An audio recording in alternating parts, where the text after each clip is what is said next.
Hi guys! 12:38 PM na. Wow, feng shui na. Brethren, family, and friends mong pinagpalang tanghali. Opo, tanghali po sa inyong lahat. Quick lang po, because in our group, I just pick up a very important game changer. For all we know, tomorrow is the start of the Ghost Month. And yes, so ngayon po, we need to prepare. We need to, kailangan pati mag-reinforce po ng ating energies in welcoming or in pagpasok po ng Ghost Month. So, okay. How do we do that? So, meron po ngayon. So, if you're so blessed, if you would be watching this now or a few minutes from now, bago mag 1 p.m., ito po bago mag 1 p.m., backing sa South. Backing sa South po So, ano po ibig sabihin? If you back to South now, yeah, thanks for watching po. Back to South now, you can manifest, ito po for high energy, to reverse negativity. Importante yan. I-reverse mo yung negative po. Increase clarity because this Ghost Month energies are, very, very harmful. So, napakadali po nating, our mind may be affected. So, increase clarity. Protection, syempre naman. Strengthening your personal bodyguard po, or of course, your inner self or spirituality or your aura. So, back to South and you can manifest for this. Ngayon po, sa mga late tuners, meron pa rin po mamaya, that's 7 p.m. to 8:59 p.m., nakatalikod naman po sa Northeast.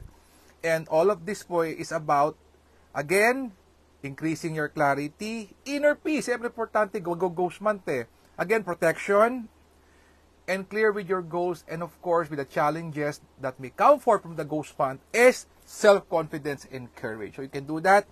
Now, it's back to South. Later, at 7 p.m., it's back to Northeast. Wow, don't forget. Okay, now let's go to the Ghost Month. Alam niyo, marami pong nag-message. Dami naman, Norman, 27 points. Pero po tayong mas simpler. Ito po, from another master based in Singapore. Okay. Okay po natin, So, let's see. Ano po ba yung kanyang shinare? Yung po, share ko rin po sa inyo po in our group po. So, okay.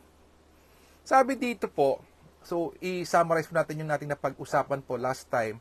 So, for the Ghost Month, starting tomorrow up to September 2, sabi dito, avoid walking alone at night. So, kung talagang hindi maiiwasan, umuwi ng gabi, at least you are with a companion. Number 1. Number 2, again, avoid hospitals, funeral wake, and cemetery. Hanggat maaari, may iwasan, avoid nyo po. Ito po, avoid bringing home items from an unknown source. Let's say you go somewhere out there, may nakita kang, ganda itong item ito, you pick it up, then inuwi mo, not this Ghost Month. Opo, wag po ngayong Ghost Month. Delikado po. There may be some unexplainable, unseen po that may be clinging into that, so ingat po tayo doon. 4th, ito po, avoid going to park or forest, especially pag going na po sa 5 p.m. onwards or 6 p.m. onwards, wag na lang din po. Ito po, sa mga offerings po, for those who believe, do not walk over offerings or burning joss sticks. Well, sa Philippines po, hindi po siya gaano, but in other places, yes, be careful with this.